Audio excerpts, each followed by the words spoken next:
This is the story of how 750 Christian knights, led by a dying king, absolutely annihilated a Muslim army of 30,000 in a single afternoon. His fingers were already gone. King Baldwin IV of Jerusalem could barely hold his sword, leprosy consuming him before his 22nd birthday. Yet on this blistering day in 1182, this terminal monarch would command just 750 armored cavalry against an enemy force that covered the entire horizon, 30,000 of the Ayyubid Empire's best soldiers under the legendary Sultan Saladin. When Saladin's advance riders reported only 750 knights approaching the fortress, they were shocked into laughter. 40-to-1 odds! It was military suicide by the numbers. But when the sun set, over 2,000 of Saladin's warriors were dead, while the small Crusader contingent remained fundamentally unbroken, having achieved a feat every military doctrine said was impossible. For hundreds of years, three questions have confounded historians. How did such a massively outmatched army not merely survive, but utterly triumph? What specific game-changing battlefield formation suddenly made the Crusader foot soldiers immune to the feared Turkish horse archers? And why did this impossible victory actually accelerate the eventual destruction of the Kingdom of Jerusalem? By the time this video concludes, you will understand how a 21-year-old king, literally decaying from disease, utilized a radical new tactical organization to achieve the unbelievable. You'll learn why even Saladin's own historians minimized what truly occurred, and the devastating strategic blunder that ultimately sealed the victor's fate despite their tactical success. The answers involve a secret formation known in the Latin records as the Iron Hedgehog, a highly questionable order to empty critical castle defenses which should have led to immediate disaster, and a crucial lesson in economic warfare that Saladin would weaponize to dismantle the Crusader kingdom just 5 years later.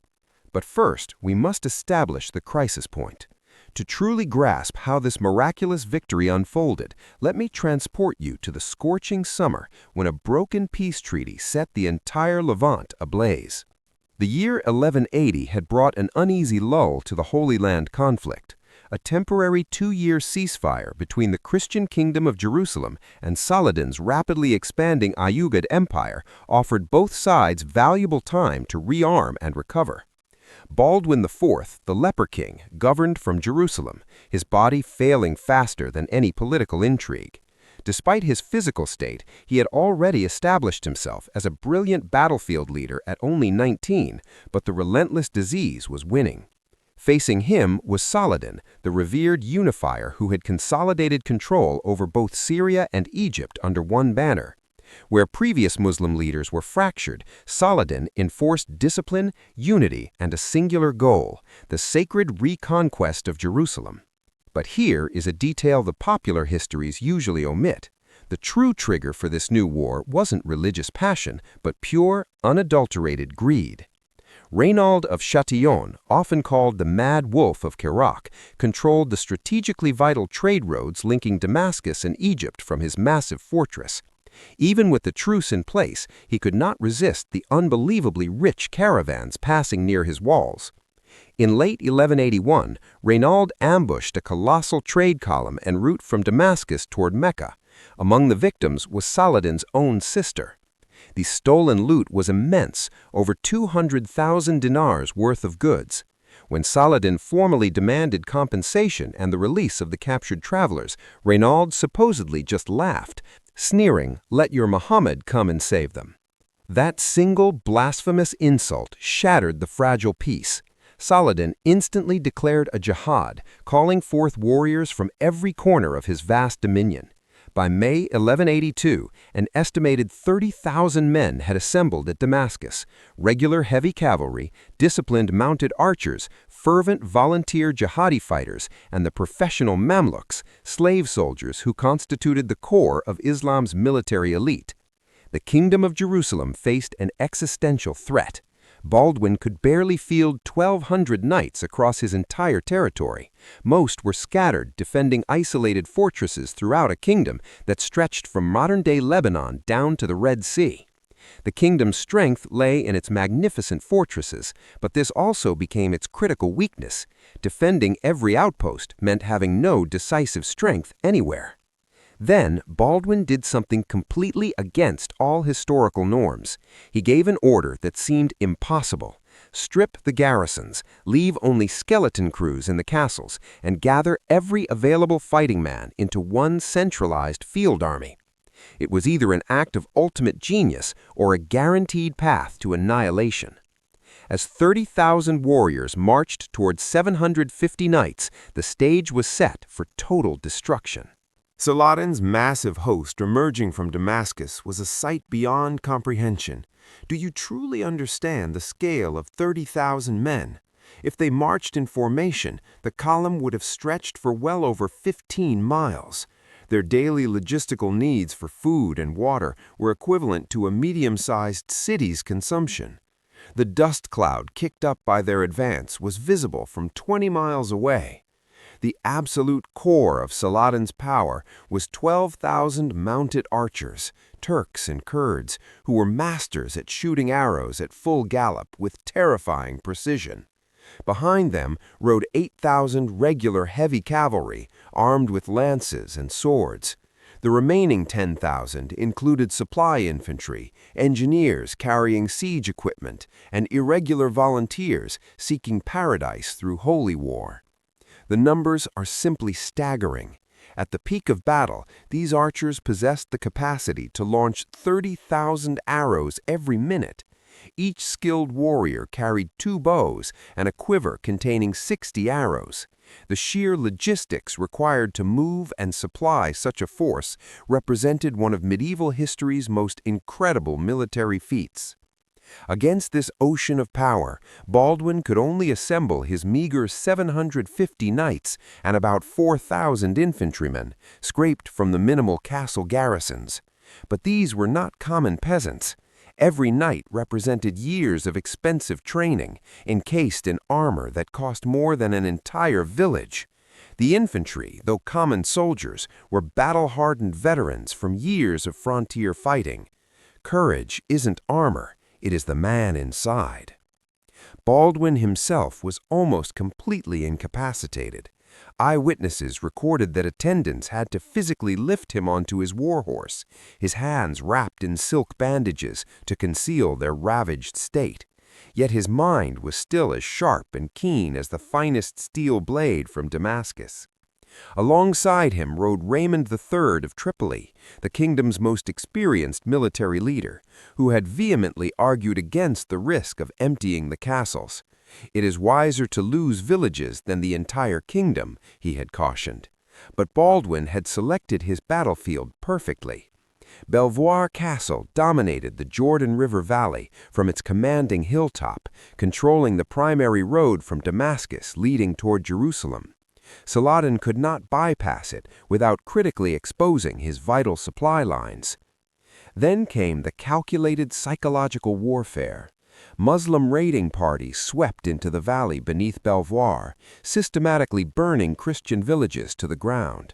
From the castle's high walls, the Crusaders watched smoke rise as their subjects' homes turned to ash.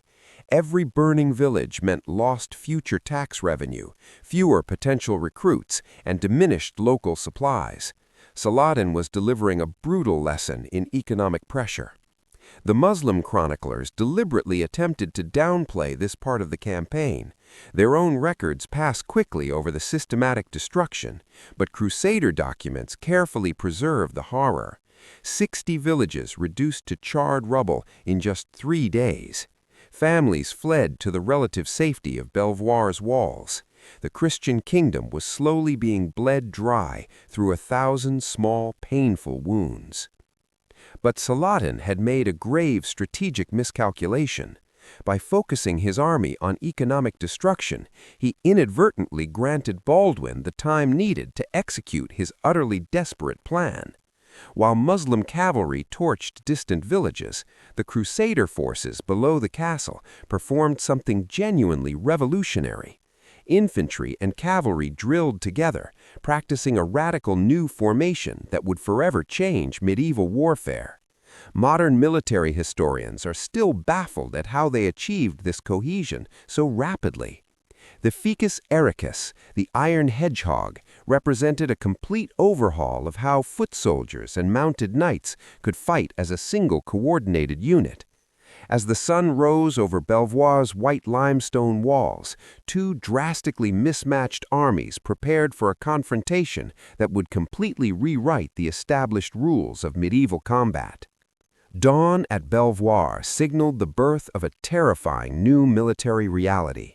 As the first light bathed the castle ramparts in gold, Baldwin's tiny army marched down from the heights in perfect, disciplined order.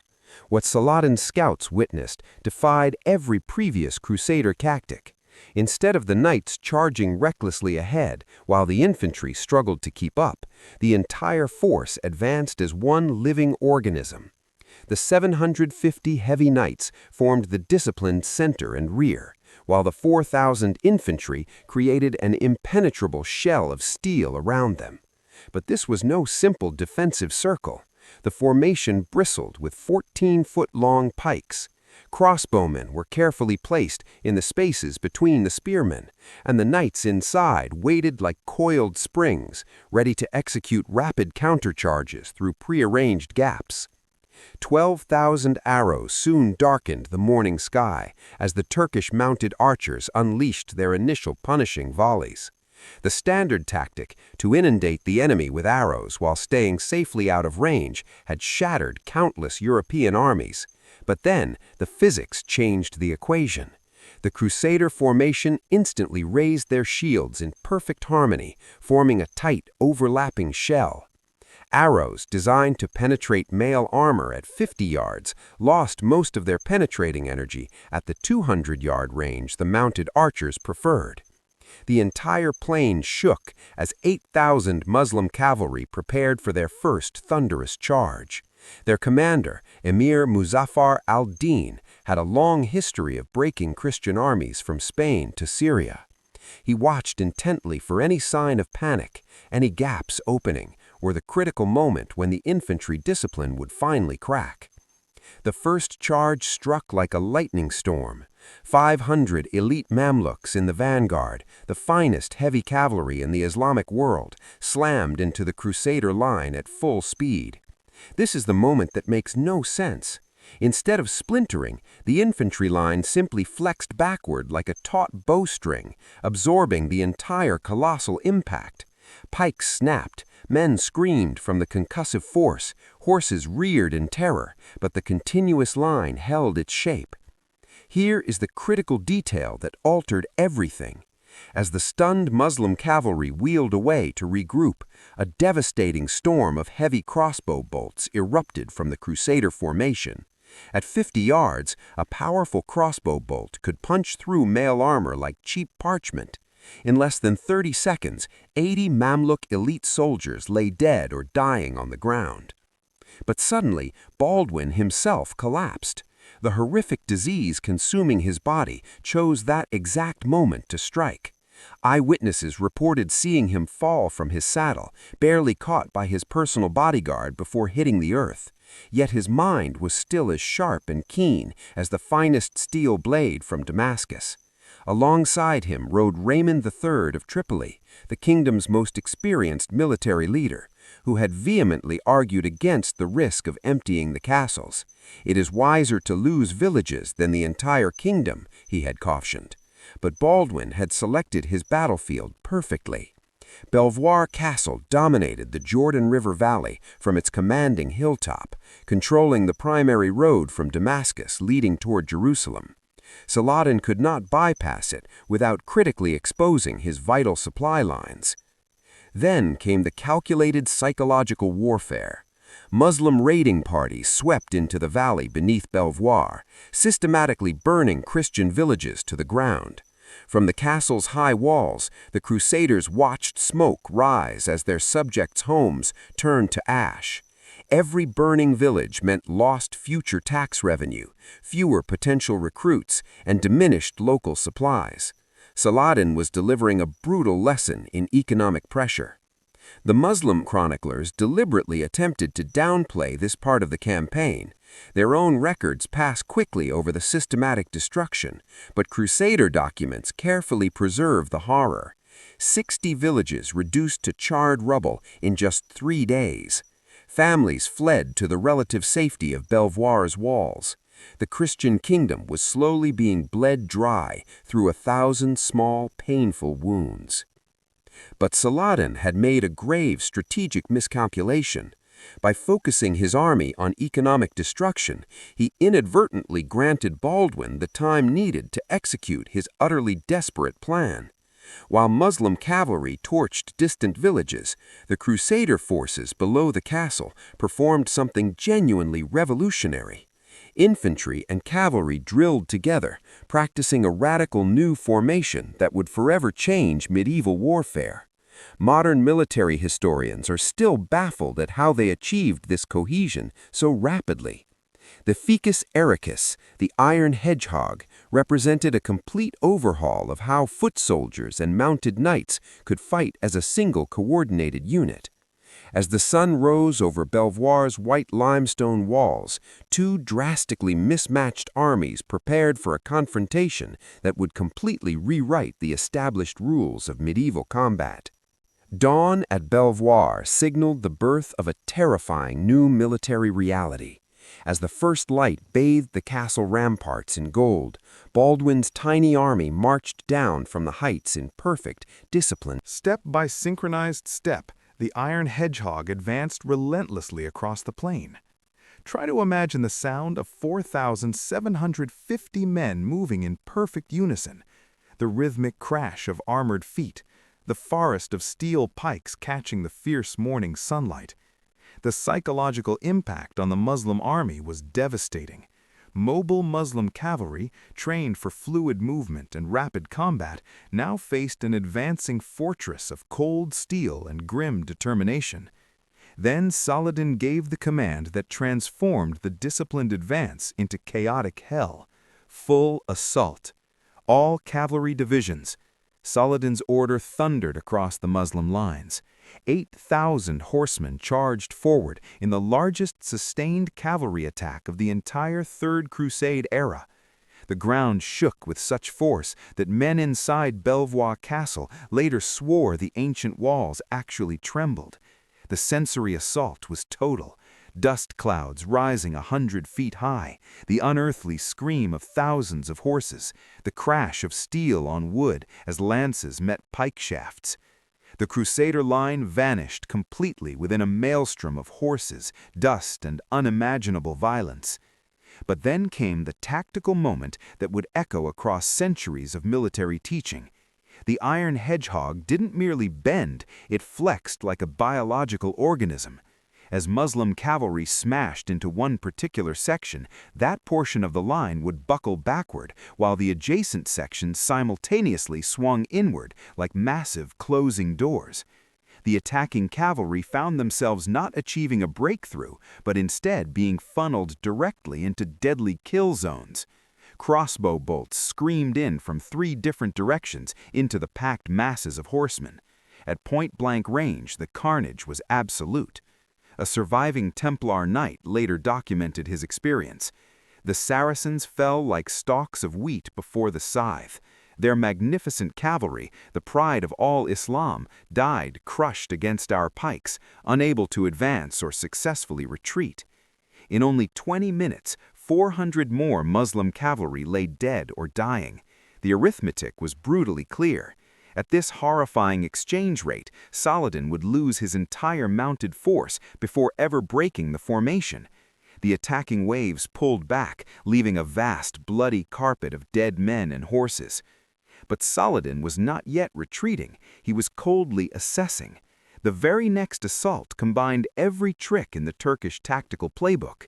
2,000 light cavalry attacked in rapid waves. Each group executed a feigned retreat after minimal contact. They wheeled, they charged from brand new angles, desperately trying to trick impetuous knights into pursuit. Mounted archers galloped past at 30 yards, each rider loosing 6 arrows in less than 6 seconds before wheeling away. What happened next was truly illogical. The Crusader infantry began to shoot back. Hidden amongst the pikemen were Genoese crossbowmen, among Europe's finest missile troops. As Turkish cavalry swept past, believing themselves safe at full gallop, heavy crossbow bolts found gaps in their lighter armor. This one command would determine the survival of Christianity in the East. Baldwin, despite his collapsing body, had distributed his missile troops throughout the entire formation rather than concentrating them. Every single section could defend itself from the horse archers. The feigned retreat intensified. Small groups of 5 to 100 cavalry would charge directly at a single point, break off at the very last second, and wheel around, attempting to provoke a pursuit. The superhuman level of discipline required to resist this temptation was immense. Young knights, watching their enemies turn and run, clenched their reins until their knuckles were bone white, but the formation held rock solid. Statistical data reveals that in this phase alone, Crusader crossbowmen fired over 8,000 bolts. Each bolt represented a guaranteed kill at this close range. Muslim losses mounted relentlessly, while Crusader casualties remained shockingly minimal. The Iron Hedgehog was effectively bleeding Saladin's army white. But the most desperate phase of the engagement was just beginning. Frustrated by his failed cavalry attacks, Muslim commanders ordered their infantry forward, supported by dismounted knights. The battle now devolved into brutal, grinding melee combat, the one type of fight the severely outnumbered Crusaders simply could not afford. Individual, savage fights erupted all along the line. A hospitalier sergeant held his section alone, 3 Turkish arrows protruding from his mailcoat. A Muslim emir died trying to reach Baldwin's standard, instantly cut down by an anonymous spearman. The Latin histories preserve the names of fallen heroes: Brother William, who single-handedly held a gap for crucial minutes; Sergeant Garcia, who killed 6 attackers before finally falling. But then the Crusaders unleashed their final hidden weapon. The Iron Hedgehog possessed one more terrifying secret: it could transition to the attack. At a loud horn signal, predetermined sections of the pike wall suddenly opened. Through these precise gaps poured mounted knights in wedge formations, smashing headlong into the disorganized Muslim infantry, who were still recovering from their failed assault. The attacking cavalry found themselves not achieving a breakthrough, but instead being funneled directly into deadly kill zones. Crossbow bolts screamed in from 3 different directions into the packed masses of horsemen. At point-blank range, the carnage was absolute. A surviving Templar knight later documented his experience.